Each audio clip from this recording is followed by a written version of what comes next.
ka na mismo sa kalsada. Yan, Vince, dito na. Yes.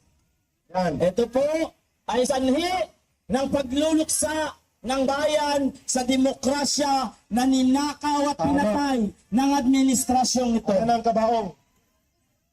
Okay, mga kababayan, ibinalik po namin dito nila Vince at ng ating grupo ang simbolismo ng pagkamatay ng demokrasya.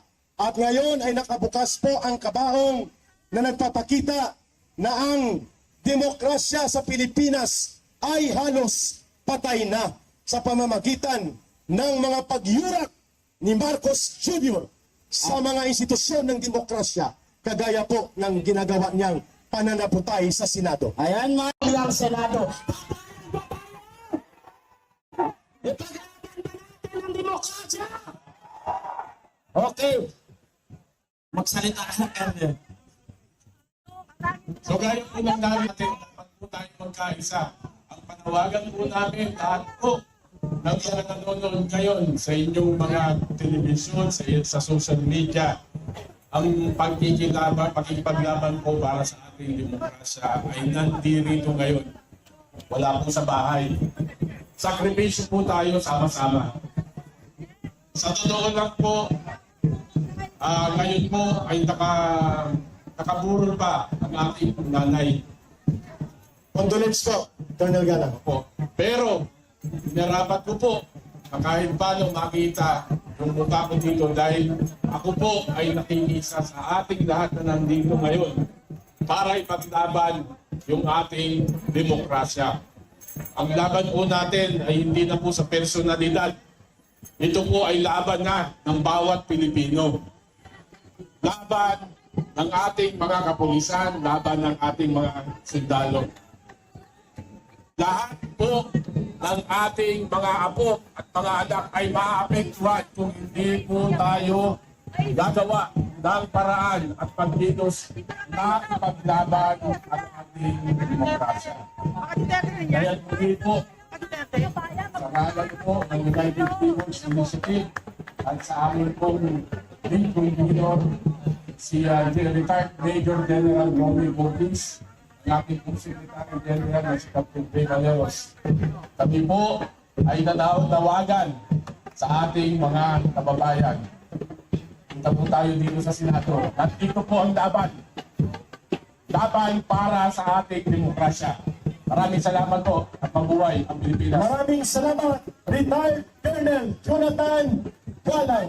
Mga kababayan, samahan niyo po si Eric Badjoliver habang wala si Brother Vince. Si John B. Crimolia ay walang karapatan na harangin ang isang senador, chairperson ng Senate Committee upang pigilan ang proseso ng ating Senate Committee. Kaya ikaw natin, John B. Crimolia, tuta asista. John B. Crimolia, tuta asista. John B. Crimolia, tuta asista. John B. Crimolia, tuta asista. John B. Crimolia, tuta asista. John B. Crimolia, tuta asista. May araw ka rin. Nananawagan tayo sa grupo ng Maiso. Kung pwede huwag kang disturbahin ang programa, mamasag talaga kayo. Kung pwede, mag-negotiate na lang sa kanila. At dito na sila sa mama, dahil nanidisturba nila, kakagtambag nila. Wait lang, Brother Oliver. Ang grupo ng Maiso, kung pwede pakiasapan muna namin, sumama na kayo dito.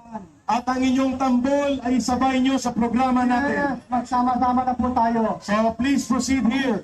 Sa grupo ng Maiso, dito po ang ating entablado. Forward. Forward po kayo dito. Pinatawagan natin ang grupo ng Maiso, Kampilan, UPI, Marcos Design, Rage Coalition, Guardians, Bangon Sambayanan! Bangon Sambayanan! Quezon City Anti-Crime Crusaders!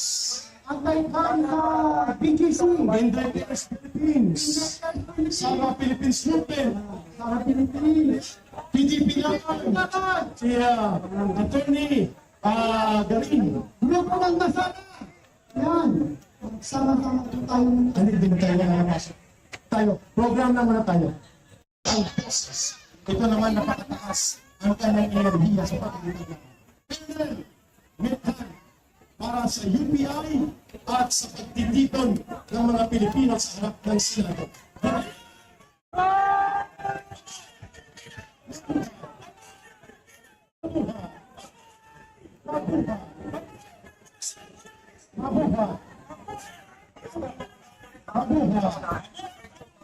Yes, wag lang ang mga patay na, Colonel Methan. Mga kababayan, narito tayo. Kasi dito lang ang dami. Ang ating mga senador para sa katotohanan. Ikaw, Jumping, Remunda, Secretary. Jumping, Ito lang, Secretary sa Executive. Ang Senado ay isang equal branch. Kapantay nyo lang. Bakit ginagamit nyo ang pwersa ninyo? Alam nyo mga kaibigan, dito ko lang napatunayan ngayon sa aking pag-retire ay 40 years in military service. Tayo ay nakabase sa Philippine Constitution ang ating mga ginagawa. Ang armed forces, ang Philippine National Police, nakalagay sa mandato nila, protect the people and the state. Mayroon bang presidente doon nakalagay? Mayroon bang presidente doon? Ang ibig sabihin nun, the most powerful is the people. Tama hindi? O di gamitin natin ngayon yan. Maintindihan ng ating otoridad yan. Kasi nagbabasa lang sila ng Constitution. Kaya nga ang problema, mayroong illegal orders. Pandi Malacanang. Ha? Yun yung problema natin, yung illegal orders. Tandaan nyo, mga kabarok ko dami. Ang action lang laban sa atin ay i-relate tayo sa posisyon. Huwag tayo ma-relate sa posisyon, matakot ma-relate sa posisyon. Hindi naman kayo papatayin. Hindi naman kayo tatanggalin sa serbisyo. Posisyon lang ang tatanggalin sa iyo. Bakit kayo matakot? Ako nga, nung nasa Sambales ako, binangga ko ang drugs sa Sambales. Tambol na makikipagkaisa mula sa grupo ng Maisog. Ipasura ang impeachment, ituloy ang Senate Blue Ribbon Committee. Kaya, mas matambol, mas matunog na tambol mula sa mga taga-Maisog.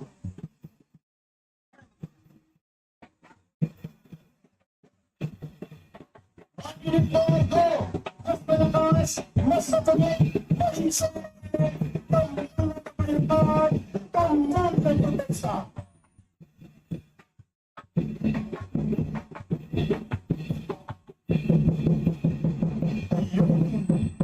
Maraming salamat. Mamaya may choreography yan, ha. Ang mga political dancers ng grupo ng Active Anti-Crime Group ng Quezon City. May mga ito ang masasaksihan. Hindi lang dito sa Senado, kundi sa buong Pilipinas. Ang buong mundo. Ito ngayon, mga Pilipino, nagkakaisa. Sabay-sabay, mabuhay Pilipinas. I-off announcement muna. Bagong pangalawa, hinga muna. At mayroong masarap na arroz caldo. May bus? Wala. Okay. Arroz caldo with egg. Courtesy of Governor Manong Chabet Singson. Libre po. Huwag lang magdumi. Huwag maging asang trilining. Go ahead, please.